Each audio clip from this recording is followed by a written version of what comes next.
I'm going on and call us to order. The announcement sheet that I have is also on the table in multiple copies in the lobby coming in. But I will remind you, Wisdom Wednesday tomorrow with Hal Smith from Wild Birds Unlimited. Course evaluations are open and welcome now. Can be done online or hard copy. Those forms are also in the back on the table. Tuskegee Day Trip, March the 20th. Continuing construction on College Street, so Sunny Slope will be inaccessible by vehicle. March 14 and 15, Thursday and Friday. And spring term information, the catalog will be out the 25th with the registration starting then as well. Margaret's leading off today. Welcome. Good to see you all. I've had mixed reactions to the story I'm going to teach, Deborah Eisenberg, so I look forward to what all of you have to say. Hope we can make it both my rattling on and discussion. We'll see. I'm not going to say much about Deborah Eisenberg, except she's a much respected author, very much a New York author. This story first appeared in the New Yorker, I believe, in 1994, and was published in a volume called All Around Atlantis, 1997. I hope you enjoyed it, or at least time we get done, maybe you'll appreciate it more than we originally did. This story could very well, be a case study for what happens when you send somebody, a first-generation student, without much money to an elite school. This happens to be a girl's, I guess, high school. Just last week, I was hearing on the news, probably you heard the same thing, many of us listen to NPR, a study of why these students, first-generation students have trouble. And there's all kinds of things, about preparation. Shirley Francie doesn't have any trouble with her education. She's very smart, very bright. But I thought you'd be amused by a couple of the things that they talked about. One was that they discovered that when a professor announces that her office hours are, 1 to 4, Monday, Wednesday, Friday, they think that that is the day she set aside to do her own work. That was one thing the study came up with from some. They just don't know the system. So I thought that was amusing.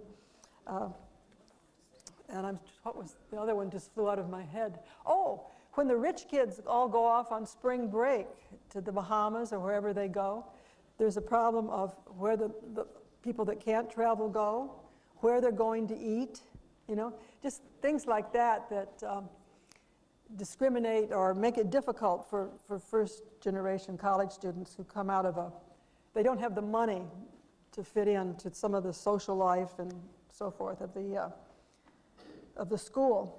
But that's not exactly the story we have here, although Francie definitely feels her economic insecurity.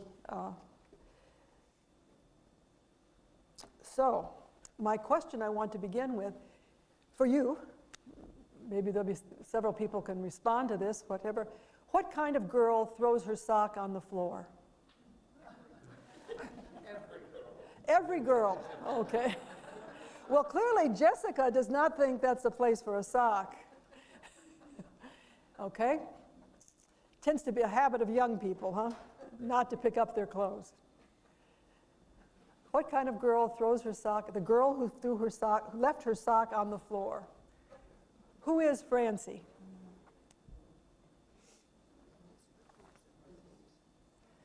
Little personality profile.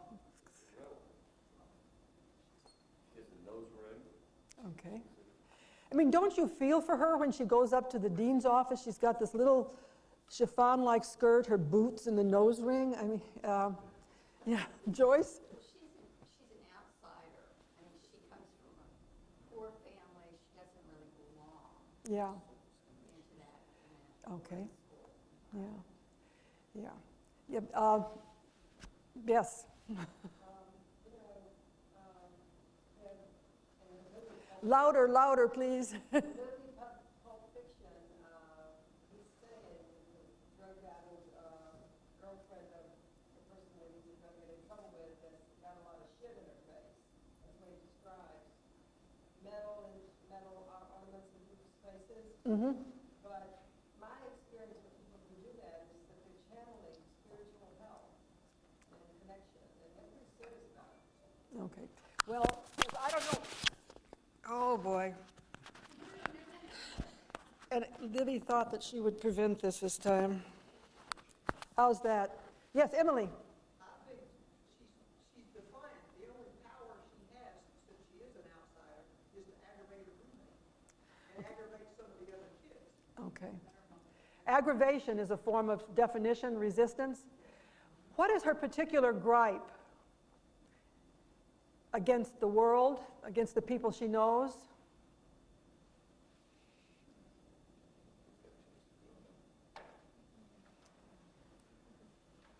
Everybody is telling her what to do.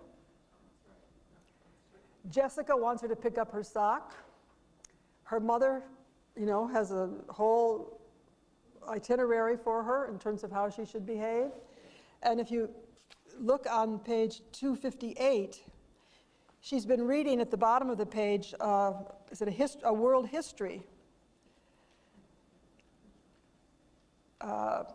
She opened world history to page 359 again, an artist's conception of the storming of the Bastille.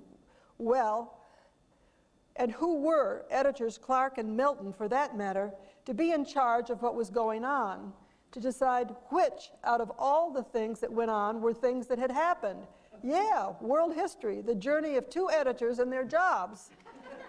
Why not a picture of people trapped in their snooty boarding school with their snooty roommates? Anyhow, guess what? Next year we both get to pick new roommates, if we're both still here, Jessica says. So this idea of everybody telling her what to do, I think becomes more and more clear. She's very resentful. And the picking up the sock is one small instance of that. Carol? The other thing is that she does not know. Her life has been kept secret from her. Yeah. Her mother's, her parents, her father, and then, of course, what to do. She's somewhat imprisoned by her ignorance. Yeah. And by her fear of it. Yeah. Okay, good. Yeah. Anyone else? Well, let's talk about the mother a little bit. Mrs. McIntyre. I think that's her name, McIntyre, yeah. Is she an evil mother? Not the best. What? Not the best. What's wrong with her, Louise? What's wrong with her? She's too demanding. She's Okay. too rigid. Okay. But why? Why? Understand her daughter. Okay. Why is she rigid? Do we have a sense of why that is? Yeah, because her husband left her. Her husband left her. Yeah. Yeah, Margaret. There's a passage on page 264 that really encapsulates her by the daughter's reflections on the mother and daughter standing before the dean or whoever that was. Mrs. Peck? Yeah, and has, I think it's a reference to a conversation they had when she first came to the school, or first applied. And it's just a marvelous paragraph, I think. It says, surely it was during that conference that Francie's family had been born, this family that's non-existent. And her mother's gift, the automatic nuance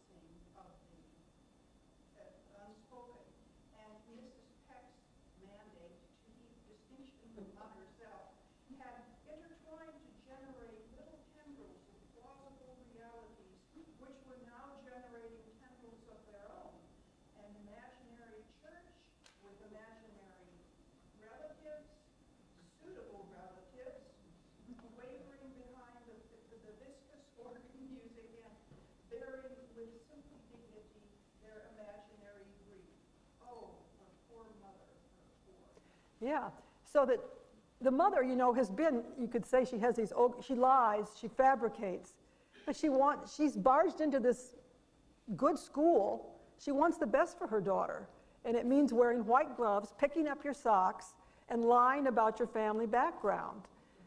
And some wonderful, I hope you all found that passage on 264 that Margaret read, because some of you get a good example here of Eisenberg's marvelous facility with language, the plausible realities, the viscous organ music. It goes on and on. Oh, I like the one that Mrs. Peck was gluttonous for Francie's test scores. You know, so that's the trade-off. We'll take your daughter with her nose ring, and we get her test scores. But then Francie says, oh, her poor mother, her poor mother. So what do we understand about Francie from that phrase, or what do you understand when she's been through this? Oh, my poor mother, my mother. Joyce? She doesn't hate her mother quite as much as we're led to believe, and Yeah. even as she may believe. Yeah. I mean, there's a mixture of feelings. Yeah. And you recall that Mrs. Peck has implied that her mother has done something inappropriate to get up and go to the bathroom. You know, what possible business was it of Mrs. Peck's when her mother had wanted to go to the toilet for the last time? And as you recall, that's when she falls and gets a clot in her leg eventually and so forth. So Francie's not, you know, and later we see that when she goes home and her mother's not there. This has been the mainstay of her life, and it's gone. And she seems to understand what her mother's about, but at the same time, it's just one of those other forces that are not letting her be who she is or not helping her to be. And let's just speak a little bit about Mrs. Peck. Aside from her gluttonous desire for Francie's test scores, what else do we know about her? What kind of a person is she? Well, in that same paragraph that Margaret read, both the mother and the director of the school are aggrandizing their own realities or trying to embellish Yeah. their, because not only is the mother making up stories about imaginary relatives of higher status, but Mrs. Peck has a mandate to heap distinctions upon herself and her school. So both women, and possibly the author means everybody, have a tendency to try to aggrandize Yeah. their situations. Yeah. If you go to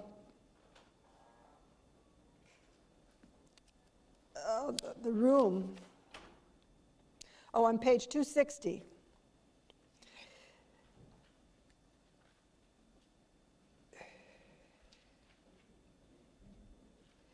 Mrs. Peck has all kinds of wise sayings on the wall, samplers, you know. Everything must be taken seriously, nothing tragically. There's another one that's from the Order of the Garter. It's in French. Yeah. Where is it, Louise?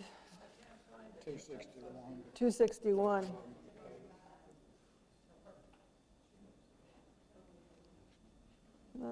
Next to last paragraph. Okay. Yeah. Mrs. Peck's glanced straight up the wall again and hesitated. Honi soit qui me y pense. Meaning, shame on him for he who thinks evil. But it's often applied to people who are doing something that they don't want to be thought evil. And it goes back to King Edward III.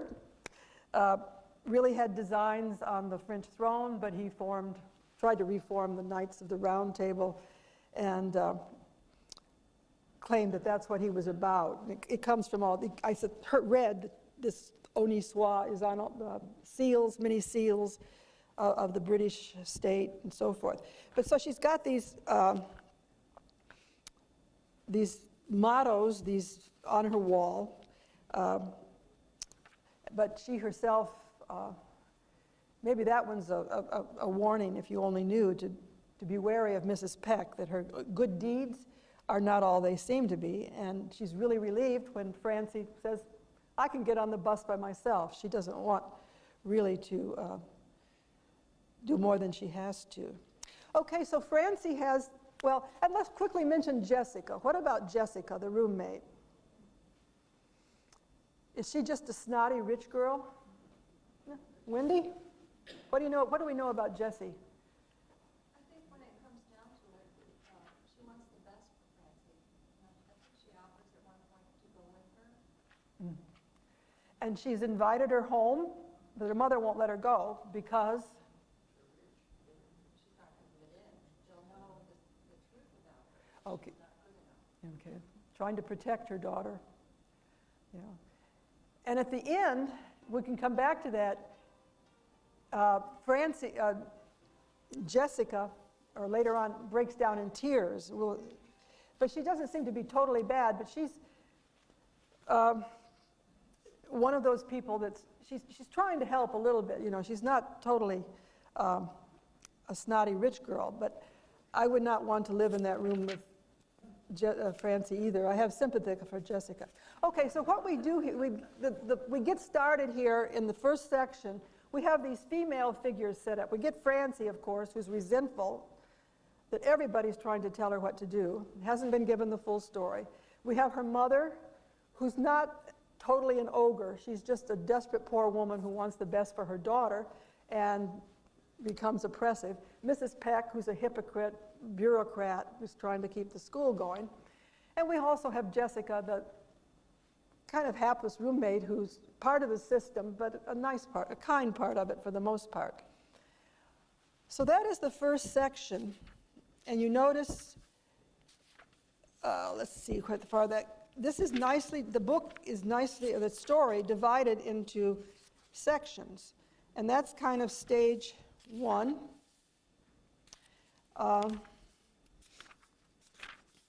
It encompasses, and we'll get back to some of this, her finding out that the mother has died, getting on the bus,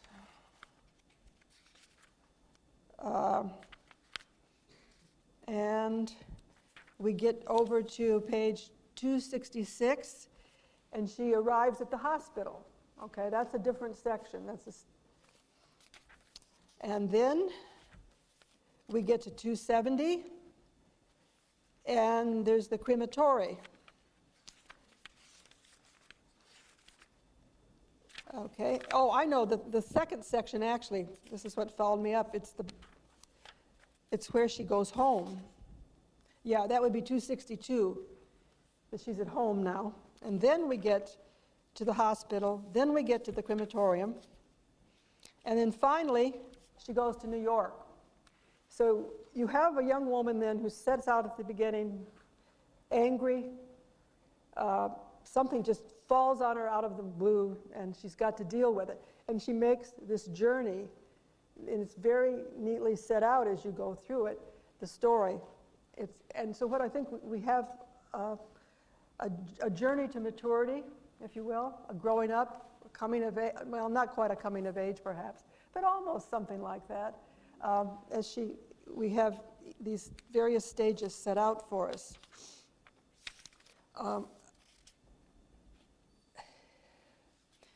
We learn that she assumes that her father is dead. Her mother has told her there was an accident, even down to the crushing of the bones. She reproduces that. Francie at the 266 has perception. There must have been love to produce all that hatred in her mother. This is a bright young woman. She's given her opportunities, knows something about the world. And I think this is an important line. Let's just keep it in mind. Maybe, had he even known there was to be a baby? Had he even known? Think about how maybe that comes in and is, he doesn't, Do we ever know whether he knows this child exists? And so that is the first section of the story, or the end of the, got my sections off, I should have put markers here. Okay, that has to do with the father. Back in section 2 on page 262, the second demarcated section, it's not labeled 2, but there's a line at the top. She's gotten on the bus.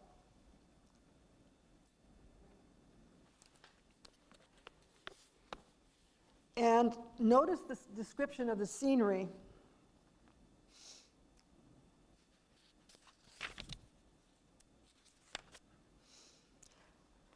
Upstate New York in the winter is probably not the most beautiful part of the country. It's also become kind of rust-belted. It can be beautiful in the good seasons. Out the windows, snow was draining away from the patched fields of the small farms, the small failing farms. Rusted machinery glowed against the sky in fragile tangles. Her mother would have been dead while Francie got up and took her shower and worried about being late to breakfast. Anne was late to breakfast and went to biology and then to German and then dozed through English and then ate lunch and then hid in the dorm instead of playing lacrosse and then quarreled with Jessica about a sock. At some moment in the night, her mother had gone from being completely alive to being completely dead. The passengers were scraggy and exhausted looking, like a committee assigned to the bus eons earlier to puzzle out just this sort of thing. Part of a rotating team whose members were picked up and dropped off at stations looping the planet. That's really, in my humble opinion, very fine writing, and it gets us into the cosmic, almost universal dimension of what's happening. You know, beginning with this wasteland setting of upstate New York in the winter, the people on the bus, you know, those of you who've read The Wasteland maybe can think about the people walking around and around London Bridge in the fog. It's that kind of thing. And then this stations looping through the planet, a wonderful image of life going on. And you're in it, and you need to make some definition, resist it, whatever. But I just think that's wonderful right there.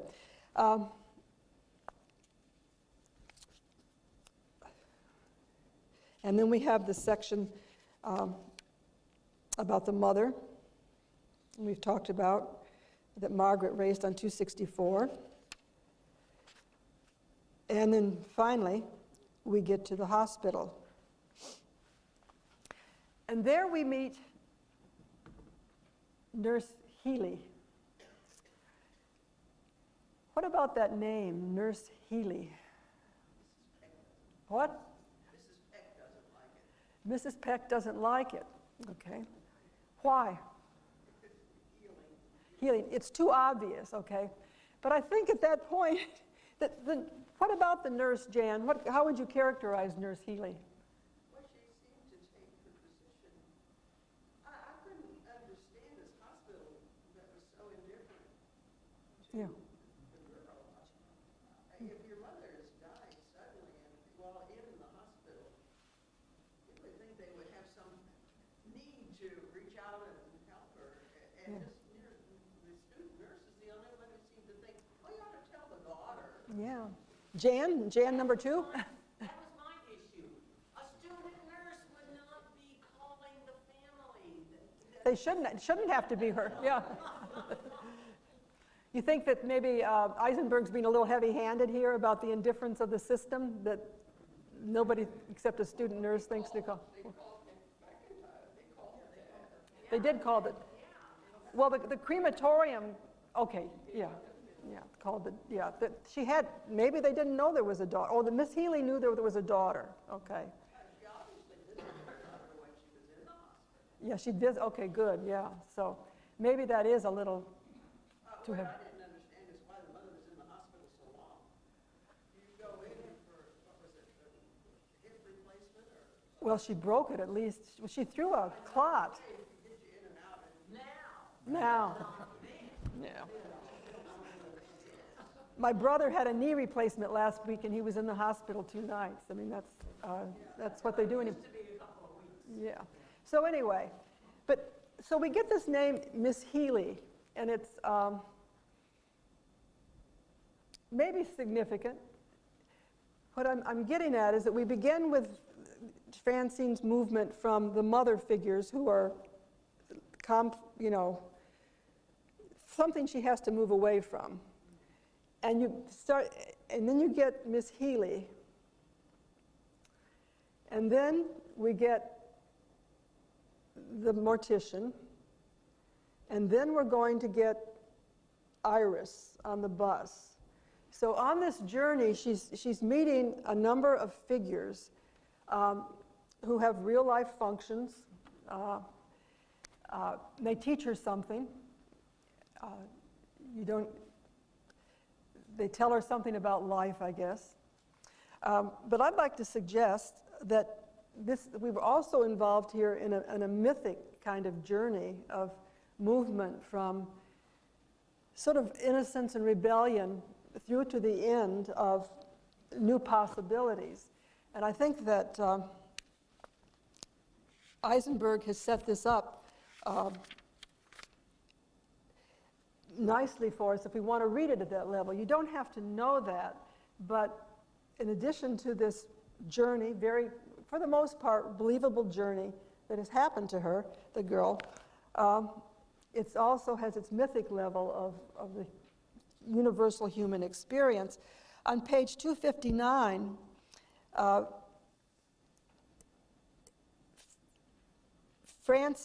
Jessica asked Francie if Francie would like Jessica to go with her to Albany, I guess, or maybe it's just to the administration building, I don't know. Francie had paused on the threshold. And I think that word threshold is really important here because it's the beginning of her journey, the threshold moment. She goes out on her own, she says no, and we find little clues like that all the way along. So,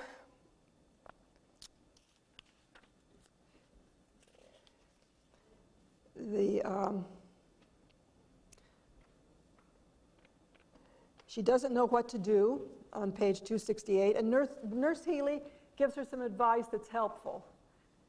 Now, it's amusing because Jessica's not pleasant. Francine is not pleasant like her mother. Nurse Healy thought that the mother was a much more pleasant person because she's always trying to ingratiate herself, whereas Francine is not so specific. And then on page 270, another one of those loaded sentences like the orbiting planets, right before the break, that out the window, she's still in the hospital, out the window a wrecking ball swung toward a solitary wall. That just, probably there was one, but it's also resonant with what's about to happen. And then we end up in the crematorium, and a little bit of humor finally.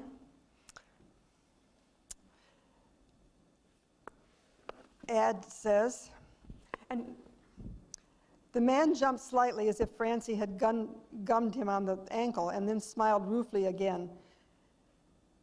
Serving all faiths, he explained, gesturing at a sign on the wall. Serving all faiths, Francine read, owned and operated by Luther and Theodore T. Ad.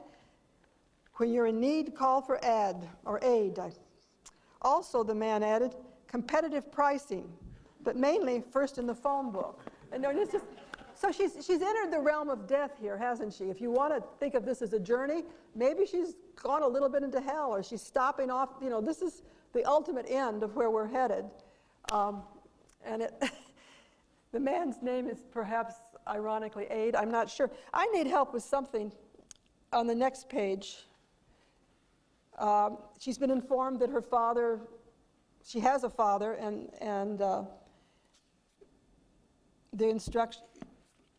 his instructions had been for the cremation.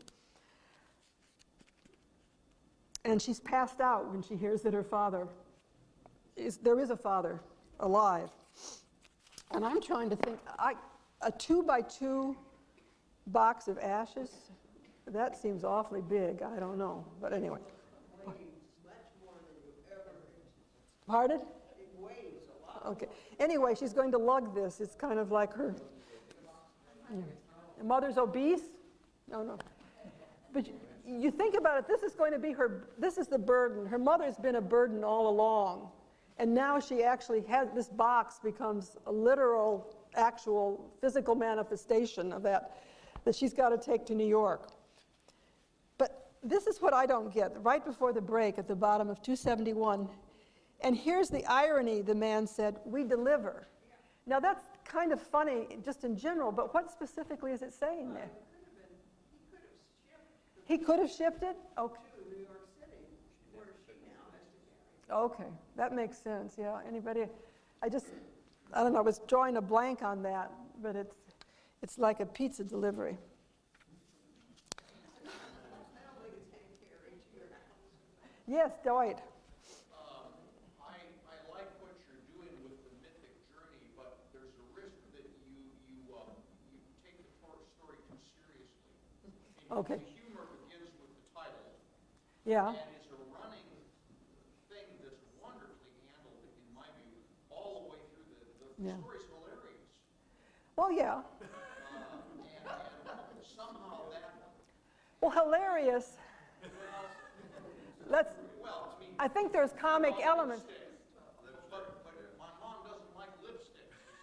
Yeah, okay. I mean, that's one of many, Yeah, little touches of black humor sometimes. yeah, black humor, yeah. But there's a lot of humor that somehow goes along with this mythic quest, which Yeah. is sort of inherently serious. Yeah, great, good point, yeah. Yeah. Anyone else? This one. Okay, so she gets on the bus, she goes into New York, she's got this, carrying this, if you want to be human, ridiculously heavy burden of the mother. I don't know if that's...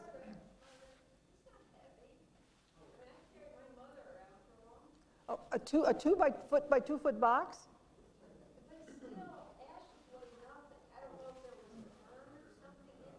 Ah, okay.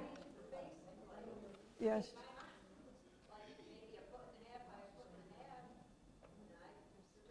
Okay. Okay, point well taken. Okay. Bulk, big at least. Having to carry, but okay, but not heavy. Yeah. She ain't heavy, she's my mother. Yeah. If you insist, Dwight. Okay.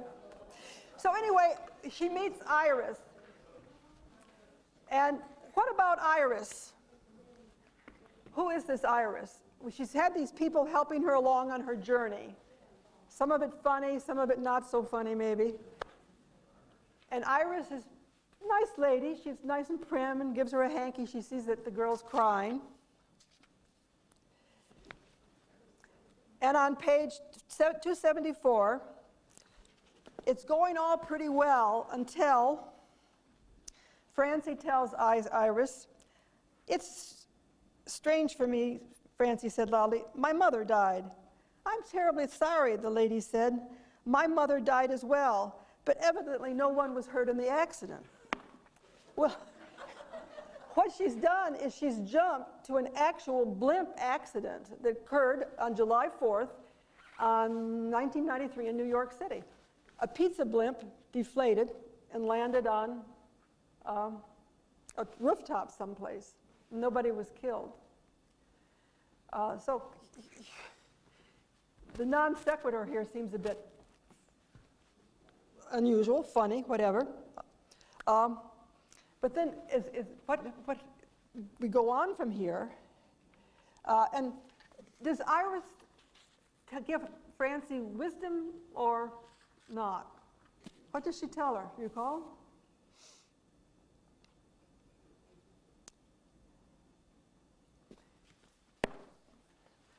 A blimp on a building cannot be a mistake. Well, the lady said.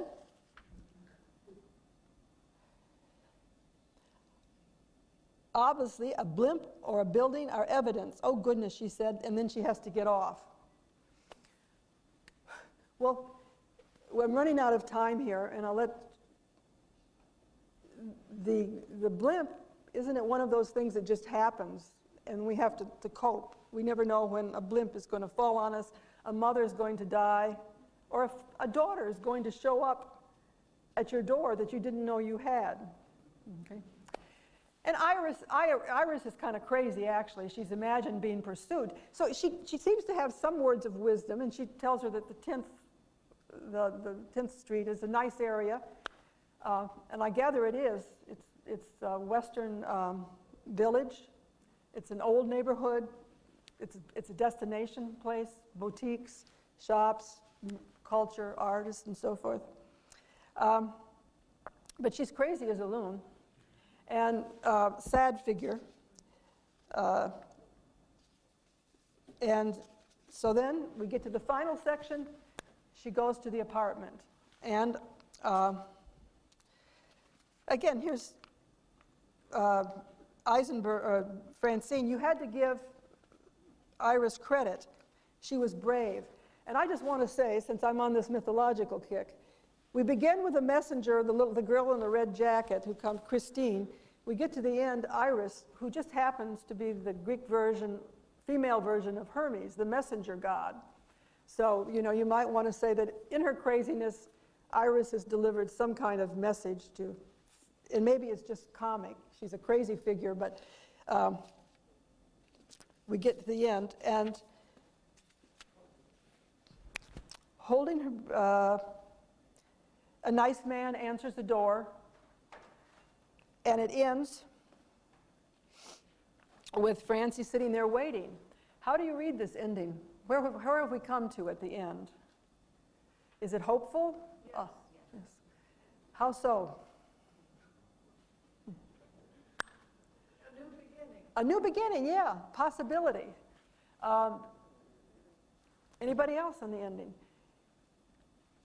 Yeah. The past is contained in her lap, and it's ashes. She's got with the ashes. She can. And that's her past. And she's trying to settle with that and move on. Yeah. And make the acquaintance of this man who's a total stranger. Yeah. And, you know, she thinks here about him that he could be buying a newspaper now.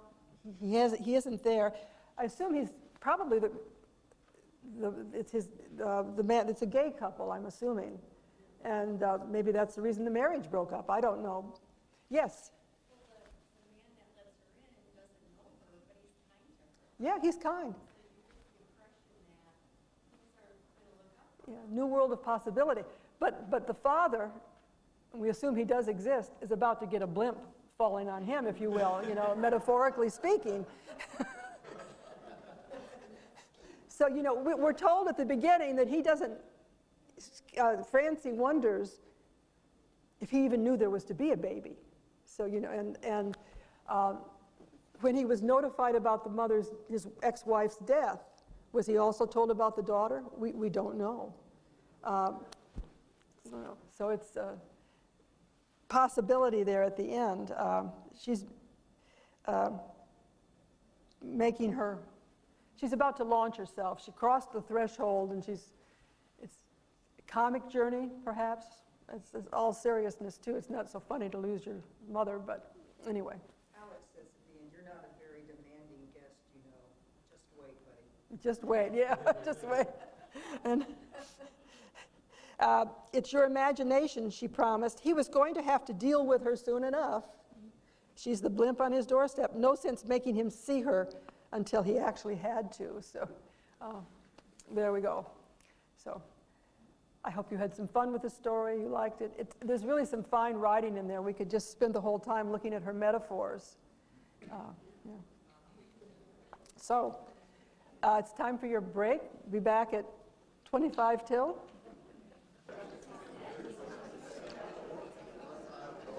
Are we set? Just for the record, let me ask, at least one class member has a textbook in which the Updike story is completely missing. Is he the only one? Dr. Autry is the favored one here. The pages are just not bound. They just are not there. It jumps that story entirely. So, but the rest of you have at least had a chance to read it. Yeah. Okay. Sorry, Ken. Probably too late to get my money back. though. Probably so. Well over a year. Probably so. Well, I realize that probably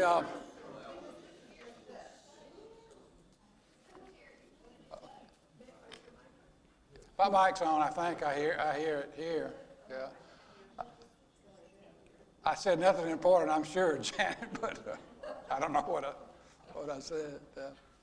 Except that Ken Autry's missing the story from his text. Did you hear that? Yeah. If nobody else has that problem, I'm starting to, the dog ate my homework. Excuse accepted, right? But I realize that probably you are immobilized by disbelief that I'm not dealing with a violent story today. No violence in plot action or dramatic narration, I think. Actually, and interestingly, Updike has been criticized for the lack of violence in his stories. If the critics say you are truly depicting modern contemporary society, as you're given so much credit for doing, there's got to be violence in your stories. And at least on one occasion, Updike's response to this was, I write out of my personal experience. And then he got a little witty. I've never been in a war, although I may have been in a few fistfights as a kid. But violence is not part of my personal experience, and that's really what I use for writing. What's that? Oh.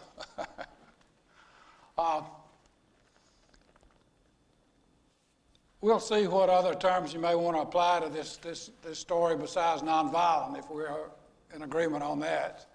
And we can pick up from our labeling of the Eisenberg story as funny or not funny.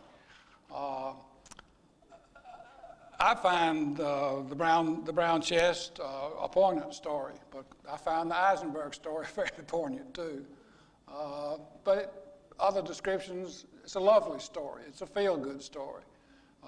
Anywhere in this realm, going to be pretty different from a lot that we have read. Updike, I'd suggest, could be a candidate for you to consider if you're looking for another infinite subject to fill up your days of reading. Very prolific author, probably, and I certainly stand to be corrected on this, but probably garnered more of the prestigious American Literary Awards than any other American during his lifetime. Multiple winner of Pulitzer, National Book Award, National Book Critics Award, on and on and on, Academy of Arts and Letters, over a very long career. John? And I suppose a definite minority here but one. I read the story thinking, if I hadn't been Updike, could I have done it published? Because there's a lot of potential, I felt, in that story that was not realized. An obvious thing to me would have put something interesting, perhaps mysterious, or at least very intriguing in that trunk. Something that the discoverer, the main character here, knew must have some long familial importance down at the bottom, but cannot figure this out. And that's the way it was when he first looked in the trunk, and there was all this stuff in it. And also at the end, here it was back again, sitting in his new place. But if only there had been still this something that triggered inquiry, triggered curiosity. It gave a little more, I don't know if you say depth is proper, but there's something to me a little bit lacking in the whole thing. I don't know what Updike would have said. Editors certainly are going to make different decisions on stories. But I'll reply to that just to be able to reply to it. And my answer to that would be defending my editorial decision on accepting this story was that that's too ordinary. That's exactly what people would expect it to be. And I don't want to meet all your expectations as a writer. I want to defy some expectations. This would make it a much more ordinary story where you find something from the past in your family. That's an ordinary story. This is what we would like and would expect. And that's not what I'm going to, that's not my story. That's not what I'm going to give you. That's got a more traditional plot. And I like this story better precisely because it doesn't do that. Again, I'm not speaking for myself. I'm speaking as an editor defending why I accepted this this story, or perhaps. It was a pleasant story. I'll certainly give you that. Yeah.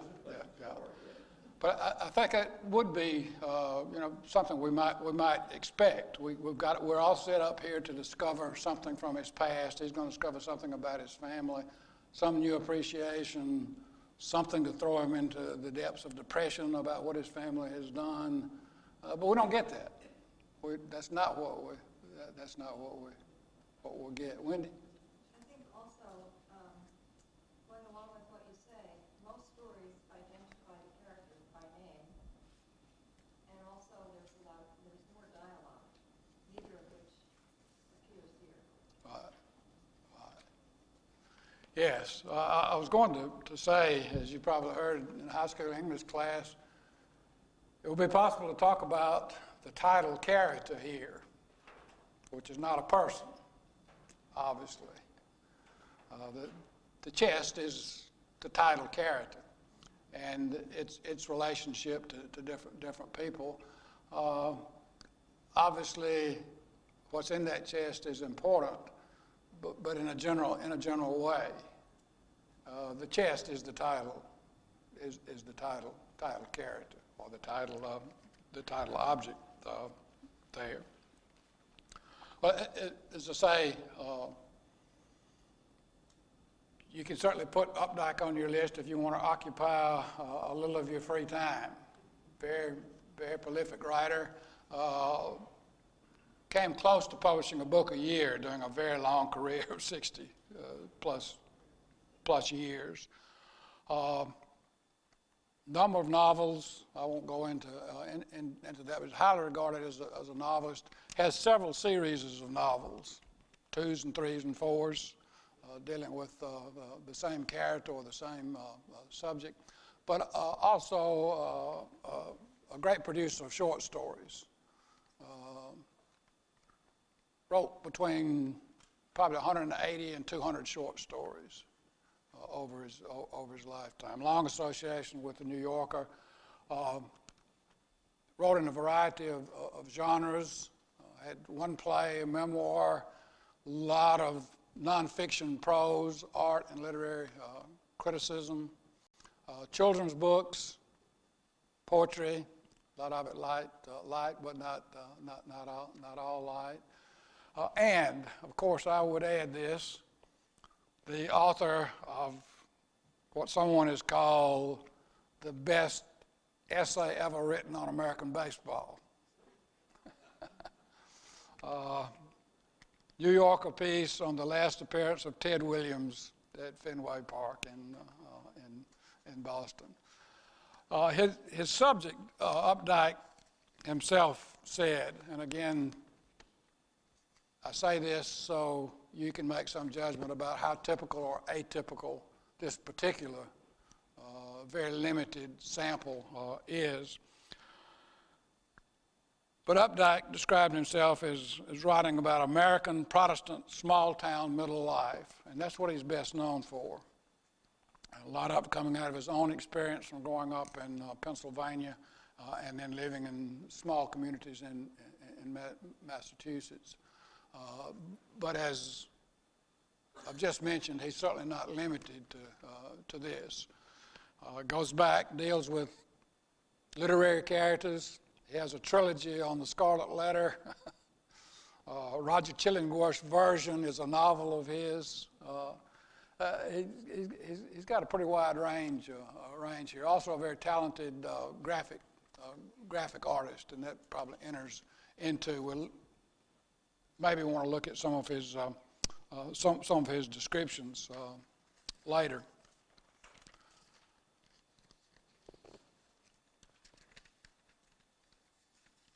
I'd like to spend a little time looking at some of the prose in this short piece. Updike has received extreme praise and also pretty strong criticism of his prose style. You either like it a whole lot or you don't like it very much. He's known, as I say, for his very detailed descriptions of the ordinary world, but also going beyond those physical descriptions into something more.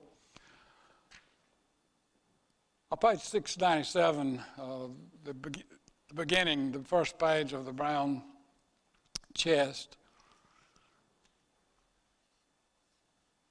call your attention as if I needed to inevitably the first sentence, but not just because it's the first sentence here.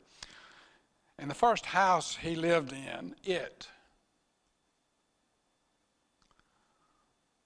If you remember your writing classes, you were probably told not to start off with a pronoun. A pronoun, by grammatical definition, stands for something else. It refers you back to something. William Faulkner, of course, is notorious for starting his works of fiction with a pronoun. And you're lucky if you figure it out in the next several hundred pages. We don't have to wait here. We do not have an antecedent, obviously, to he, but we can maybe figure that out. That's going to be the narrator. But it. In the first house he lived in, it. Well, what we've got is a postcedent here, if I can coin a phrase, because what that it refers to is coming very quickly. We don't have to wait. We don't have to wait. It's set up on the second floor, a big wooden chest. Okay. So now we've got the antecedent after the pronoun, but we've got it. We've got it here. A big wooden chest, out of the way and yet not. Yeah. In talking about his writing about the American middle class, Updike would talk in general about middles. I like the middles. That's why he's not going over here to what he sees as extreme of violence. I like the middles. That's where things meet, and that's where we've got what he termed a restless ambiguity. I like to be in the middles here. He's writing about pretty much mainstream American life.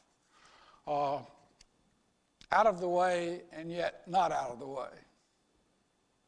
And that's going to be clarified for us later on. Adam? Sure.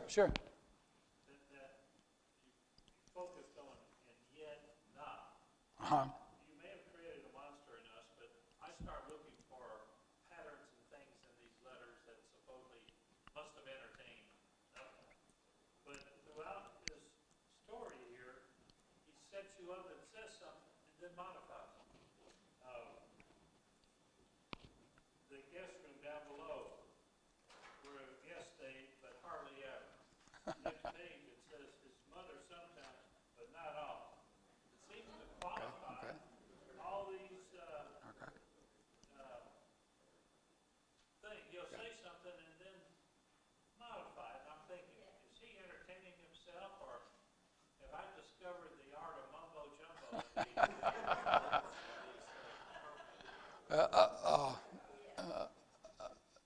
I'll reply as if I were Updike. You're discovering human life. It ain't this way or that way. It's going to be, there's going to be some ambiguity there. Black, white. I don't know what he would say, but good observation. He'll carry us. You might be moving on up into the next range, whatever that is. Yeah. Out of the way, yet not out of the way. I think that does fit for the story. It's not in the main path of things, but it's very close. Not in his mind sometime, but yet it does come back in his mind. So it's not one or the other. It's kind of in between. Let me think about that a little bit, Alan. I don't have to have the grades in until Monday. So, but that's good. That's good. I was struck in particular, as maybe you were not, with the first full paragraph on the next page, 698. Paragraph beginning outside. And I'm going to try to read this and just indulging myself, I guess. But this is one sentence. And it's what we would call, Marianne, correct me, a periodic sentence. A lot of modifiers, and the subject of the sentence, which would come first in ordinary English sentence making, syntax, is at the end. Yeah. I'm very impressed with this sentence, and I would use it as evidence to argue for his prose style. Outside the guest bedroom door, the upstairs hall, having narrowly sneaked past his grandparents' bedroom's door, broadened to almost a room, with a window all its own, and a geranium on the sill shedding brown leaves when the women of the house forgot to water it, and curtains of dotted Swiss he could see the telephone wires through, and a rug of braided rags shaped like the oval tracks his Lionel train went around and around the Christmas tree on. And to one side, its front feet planted on the rag rug, with just enough space left for the attic door to swing open, the chest. He omits the verb there, was the chest there. You admired Eisenberg's style, I admire this. There's the character again. This is the chest is, in many ways, the central character here. We do have some subdivisions in the story that have to do with moves, locations, not perfectly, because we've got more moves than we have subdivisions here. I may be wrong, but I suspect this story probably speaks particularly strongly to those of us of a certain age and generation.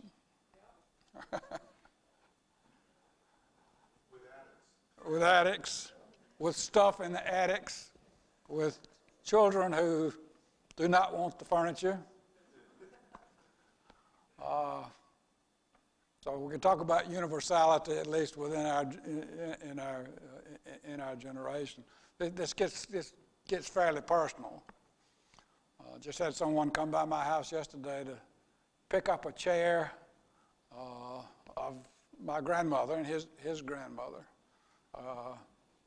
He has a place to put it, I do not. And my house was on a series of locations for this chair. I guess people have always faced this, but never so much as maybe today, where we've got a lot of extras there. Another question I'll raise, and then we'll open it up to see what questions you want to raise. Again, we've got a lot of connections being made. The smell that wafts in and out from there, the historical documents that get added to, he becomes a part of history when he's only 13. The smell of family without end forces a certain recognition of continuity, and again, we've been in our narrator's mind through most of this. But go back to John's putting me in the position of the editor again. I'm not sure. I like the story, and if it were Mr. Updike, after he had already won the Pulitzer Prize and others, I probably would have accepted it, regardless, glad to have it.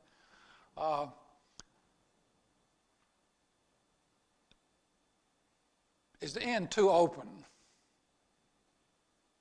My question. We have, I would call it an open ending with the girl who put the sock on the floor. Marianne? Well, I think it's a story about history, and I think the other story is actually a story about history too. But in this one, like on page 699, at the end of that carryover paragraph, the chest went down and down into the past. And he hated that feeling that well at the time with his sweet, deep smell of things unstirringly and taking on the golden flavor of time, not moving unless someone touched them. And there is a reference to documents and a wedding dress, an old wedding dress. This is on page 701. Yeah, 1925, right. Silk dresses, patent leather baby shoes, gold Yeah. horseshoe. Last century's weather, kept by his grandfather's father, and linked diaries found in red leather, a buggy wig, and there's even a hair clipping from a haircut in the family. It just seems to me it's not about presidents and generals and wars, but it's about social history in this family. Right. It certainly is family history, which is going to reflect the society of the time. But as you're pointing out, his attitude about this is very clear. That childhood, it disgusts him. It's oppressive. It disgusts him. He doesn't like this at all. We're going to see a change at the end. John? I will add something favorable about doing these things past, and that is he's using very skillfully here smell as a vector of memories. Right. And I think in my own case that my mother, when she was very young, her mother had built a cedar chest out of the country I lived in. Cedars were actually juniper, and some of them were large enough. They had timber, and so it had a very rich smell, as this does, a very rich smell. Every time one opened that chest, out came this. And one of the things about that smell, of course, supposedly, was it kept moths and so forth out because they couldn't tolerate the smell, which is probably true. But I think that if I were to open the trunk today, and I don't have any idea where it is, it's been gone from my memory for decades and decades. If I were to open it, it would bring back a flood of memories simply because it was associated with my childhood when it was something. Every time it was opened, winter blankets were brought out of it and so forth. It would have this smell to it. And it's interesting. I think we all reflect upon the fact that music and smell tend to bring back memories acutely and almost instantly. More than visual things. You can view as visual as we are. A certain smell will remind a certain person of a certain place, and of course, so does sound. Yeah, right. I think probably most of us would testify to that personally. Yeah, and so we certainly get at the end. What had astonished and alarmed his nostrils as a child, the Swedish, deep cedary smell, undiminished cedar and camphor and paper and cloth, the smell of family without end. And that's his perspective now. He said before he just can't bear to deal with this, but he has a different attitude I think. Another way to phrase this this question, the gray bed has also figured in. It's made its rounds too down through time, and Gordon and his wife to be are looking at furniture. They've looked at the gray bed. Are they going to take that gray bed? They talk about the refinishing, and he's a little concerned about all the time and effort and whether it will work and so forth. Then she sees the chest, and we're told here on page 704, they move from the bed as a topic of concern, as a possible piece of furniture they will accept, to the chest, and therefore leave the bed hanging in a realm of future possibility. Just going to suspend that. We don't, for this moment, it's left hanging in a realm of future possibility. At the end is the chest, for us as readers, also left hanging in a realm of future possibility. Is she going to take this chest, or is she not going to take the chest? Oh, yes, Charlotte. Why? Well, she's just a delightful person, and she's a new individual who's obviously going to be part of this family. Right. And she's cohesive. She's bringing the family back.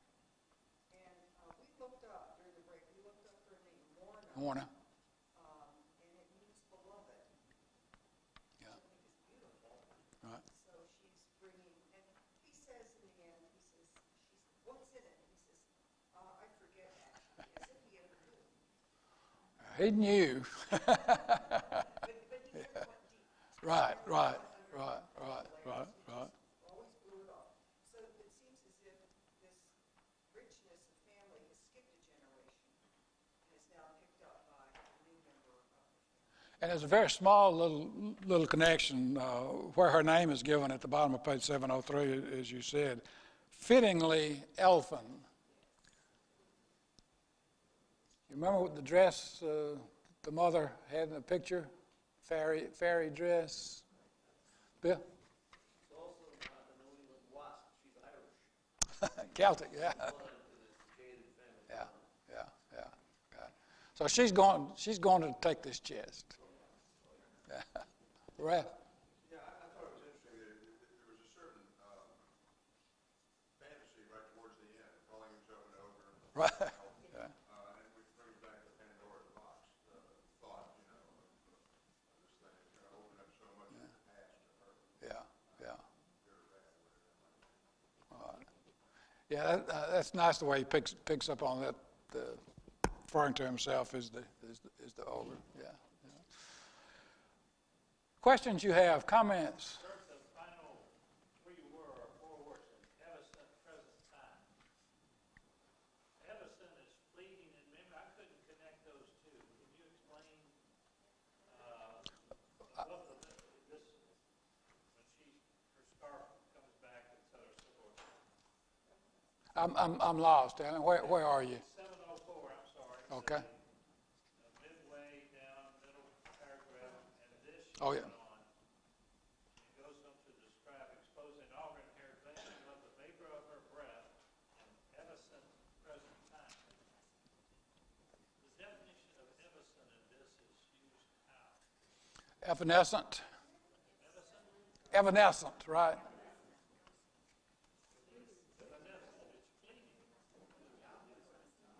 Yeah.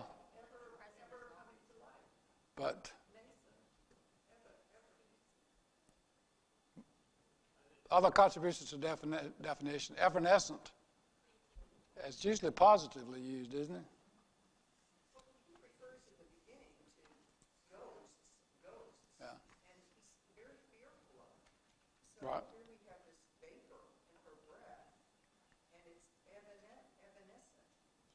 So I think we have a recurrence to these ghostly things coming back, only this time it's beautiful. I think the notion of beauty in there but present time is always fleeting, right? He's an ogre. Yeah. On the last page, it's described as he's a kind of ogre, ancestral, proprietorial figure, potency, and ugliness. So she's going to redeem this family from the ogre.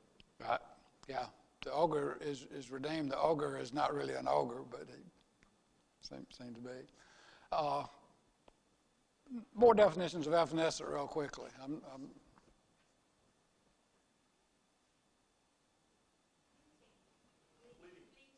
Fleeting.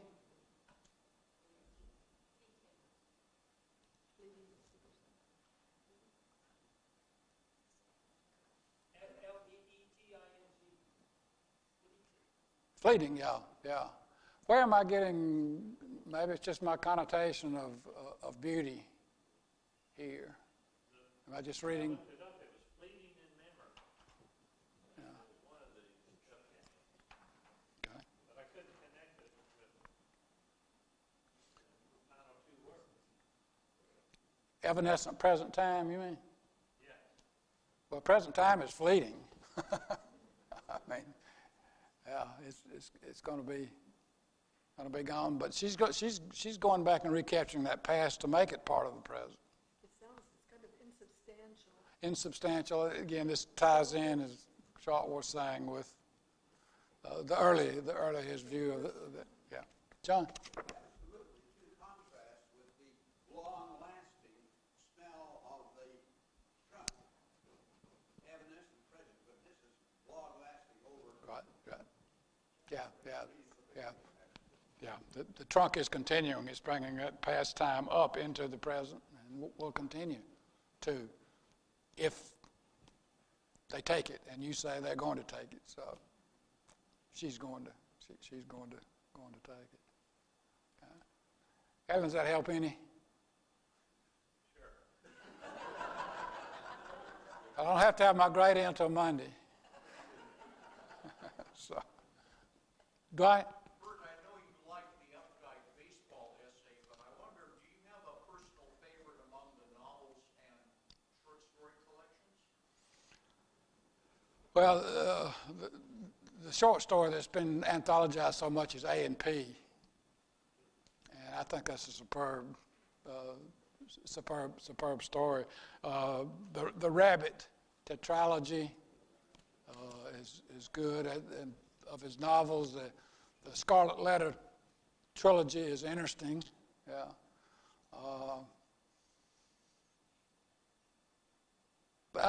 One of those Rabbit novels. Rabbit is, yeah, I think so. Rabbit's the nickname of the central character, whose real first name is Harry Anstrom. Right. Last thing, Dan. Updike was in Montgomery. Right.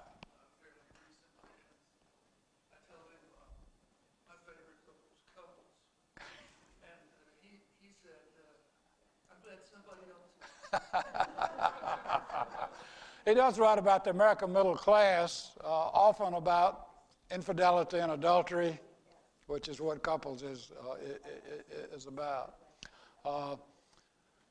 Sex, art, and religion are the three great secrets of human life, he said. And you'll find some dealings with all of these in a lot of the books. Updike, Dan helped me remember the story, and our time's up, but he and the librarian at Huntington College were personal friends. And he came down to give a lecture at Huntington, I think about 20 years ago. Yeah. Yeah, I think so. I looked it up. I didn't think it was that long either. But he came to Montgomery. His wife at that time came down to participate in the 1965 march from Selma to Montgomery. Yeah. So he had some connections that he talked about there. Okay. Our time's up. Thanks a lot.